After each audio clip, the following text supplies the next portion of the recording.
सर्वधर्म समभाव क्यों एक छलावा है और लोग स्वयं को अवतार क्यों समझने लगते हैं। हेलो फ्रेंड्स, आजकल भारत देश में हिंदुत्व की लहर चल रही है। कुछ लोग स्वयं को कट्टर हिंदू भी कहते हैं और समाज में एक तबका ऐसा भी है, एक समुदाय ऐसा भी है जो सर्वधर्म समभाव की बात करता है। क्या ये संभव है? सर्वप्रथम ये जरूर जानना चाहिए कि धर्म क्या है। धर्म सिर्फ एक ही है, मनुष्यता। आज से 70 साल पहले जो भारतीय सिनेमा था वो आज की तरह नशेड़ी और मवाली नहीं था, बहुत आदर्श था। देशभक्ति, मातृभक्ति और ईश्वर भक्ति की अच्छी फिल्में बना करती थी, जिसमें से एक बहुत सुंदर गाना मिलता है, न हिंदू बनेगा न मुसलमान बनेगा, इंसान की औलाद है इंसान बनेगा। इंसान यानी मनुष्य, बस जो मनुष्य है वही धार्मिक है। बाकी कोई किसी भी पंथ या मजहब में जन्म ले, यदि उसमें मनुष्यता नहीं है तो धार्मिक ही नहीं है। मनुष्यता की पहचान है दया, क्षमा, करुणा, परोपकार, अहिंसा। इन गुणों के बिना मनुष्य शब्द की कोई पहचान नहीं है। अब जो सर्वधर्म समभाव की बात करते हैं तो जरूर जानना चाहिए, इस समय समाज में जो भी धर्म चल रहे हैं, भारत से उत्पन्न धर्मों जैसे जैन, बौद्ध, सिख इत्यादि को छोड़ दिया जाए तो बाहर के सभी धर्मों में अहिंसा को महत्व नहीं दिया गया है। कुछ धर्मों में तो ईश्वर पशु बलि से प्रसन्न होते हैं और इन धर्मों का सत्य जाने। यहाँ एडम की पसली की हड्डी से हव्वा का जन्म होता है। दोनों फल खाकर धरती पर टपक जाते हैं और इनकी संतानों में से एक परमेश्वर को घास पात भेंट चढ़ाता है तो परमेश्वर कबूल नहीं करते हैं, और दूसरा मेमने की बलि दे देता है तो परमेश्वर उसकी भेंट कबूल कर लेते हैं। ये तो इनका परमेश्वर है। जबकि हमारे यहाँ महावीर स्वामी भगवान बुद्ध कहते हैं, जीवों पर दया करो, मारने वाले से बचाने वाला बड़ा होता है, जियो और जीने दो। और इन विधर्मियों के धर्म में जब एक की भेंट परमेश्वर कबूल कर लेता है तो दूसरा नाराज होकर उसकी मतलब अपने भाई की ही हत्या कर देता है और बाद में अपनी ही बहन से शादी मना लेता है। क्या मजाक है? धर्म है या बवाल? यहाँ तक कि ये अपने पूजा घर में अपने देवता कहीं या भगवान की क्रास पर लटकी हुई मूर्ति की पूजा करते हैं। उनके और भी तो सुंदर रूप होंगे, उपदेश देते हुए हंसते हुए उसे नहीं लगाते हैं। खुद तो कुर्सियों पर बैठते हैं पूजा घर में और भगवान को क्रास पर दुखी अवस्था में लटका रखा है, जैसे कह रहे हों कि भगवान का नाम लेने वाले का यही हश्र होता है, भागो और भोगों की दुनिया में वापस लौट जाओ।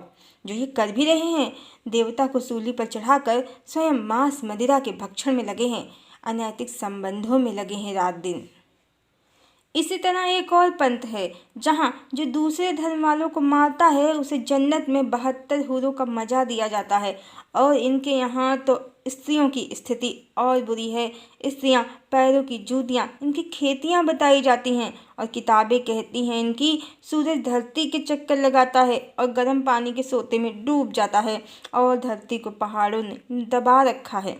क्या कहें, फतांसी कहानियों का, चटपटी कहानियों का संकलन है ये ग्रंथ और कुछ नहीं। पर इनकी सोच मनुष्यता की दृष्टि से कितनी निम्न है। इस सोच को जो साथ लेकर चल रहे हैं उन पंथों और उन लोगों के साथ सर्वधर्म समभाव तो सीधे साधे भोले भाले मनुष्यों के लिए छलावा ही है। वास्तव में सर्वधर्म समभाव जैसी कोई फिलॉसफी ही नहीं है जिस पंथ में, जिस धर्म में मांस मदिरा का सेवन होता हो, जीवों को मार कर खाया जाता हो, औरतों को दोयम दर्जे का या उससे भी निम्न कोटि का प्राणी समझा जाता हो, उन्हें पर्दे में रखा जाता हो, हत्या को पुण्य समझा जाता हो। क्या वो धर्म है? क्या वो मनुष्यता के अनुकूल है? नहीं, बिल्कुल भी नहीं। बल्कि ये सब लक्षण तो दानवों के, असुरों के हैं।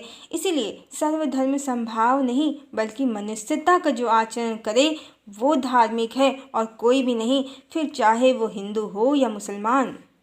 सर्वधर्म समभाव एक छलावा है। नए युग में ये कॉन्सेप्ट समाप्त होगा। नए युग में ये कॉन्सेप्ट समाप्त होगा और जो मनुष्यता के पथ पर दया, क्षमा, करुणा, प्रेम, परोपकार, अहिंसा के पथ पर होगा वही धार्मिक समझा जाएगा और तब सबका धर्म एक होगा जो सनातन है, प्रेम सनातन है, सत्य सनातन है, शिव सनातन है। प्रेम, सत्य और न्याय और करुणा, यही धर्म के 4 चरण हैं और यही सनातन धर्म है। नए युग में परमात्मा के द्वारा सनातन धर्म की ही पुनः स्थापना होगी। मनुष्य मनुष्यता के पथ का अनुसरण करेंगे। आइए अब ये भी जान लेते हैं कि लोग स्वयं को अवतार कब और क्यों समझने लगते हैं। ऐसा उन मनुष्यों के साथ होता है जिनमें सुपीरियरिटी कॉम्प्लेक्स होता है। ये स्वयं को दूसरों से श्रेष्ठ समझते हैं, स्वयं को डिफरेंट समझते हैं और इनमें उतने गुण नहीं होते हैं जितने ये समझ लेते हैं।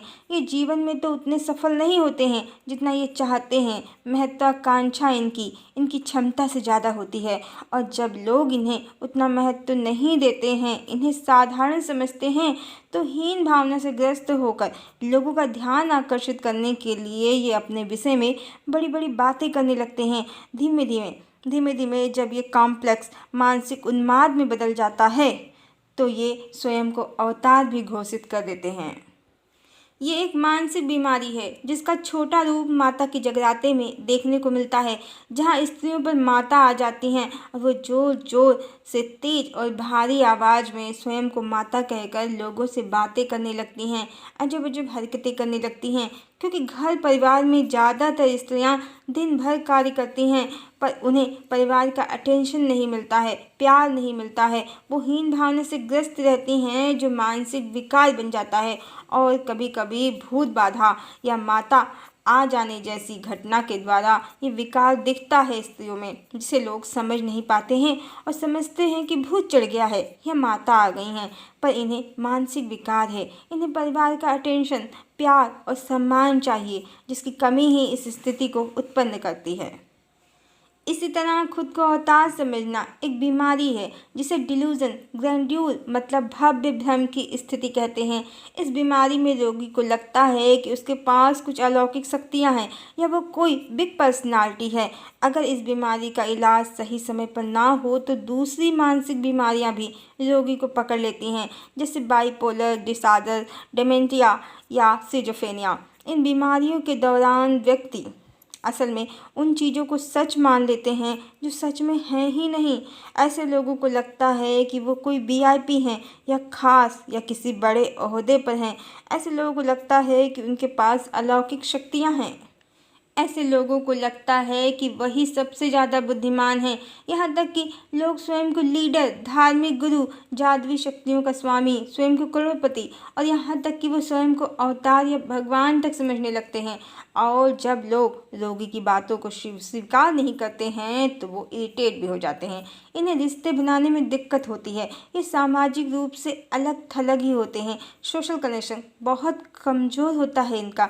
निर्णय लेने की क्षमता नहीं होती है और आत्मसम्मान की बहुत कमी होती है इनमें। यहाँ तक कि रोगी झगड़ालू प्रवृत्ति के भी हो जाते हैं, स्वयं और दूसरों के लिए खतरा भी बन जाते हैं। ऐसे लोगों को प्रेम और अपनेपन की आवश्यकता है, कोई इन्हें समझे। यदि इनकी बीमारी को हल्के में लिया तो ये स्वयं का जीवन बर्बाद भी कर सकते हैं। तो यदि कोई अपने को अवतार बता रहा है तो उसे ध्यान से सुने, उसका मजाक ना उड़ाएं और उसे उसके परिवारजनों को समझाएं कि उसका शीघ्र उपचार कराएं, जिससे वो एक नॉर्मल सुखी जीवन, प्रेम और प्रसन्नता से भरा, ईर्ष्या द्वेष से मुक्त जीवन प्राप्त कर सके। हरि ओम।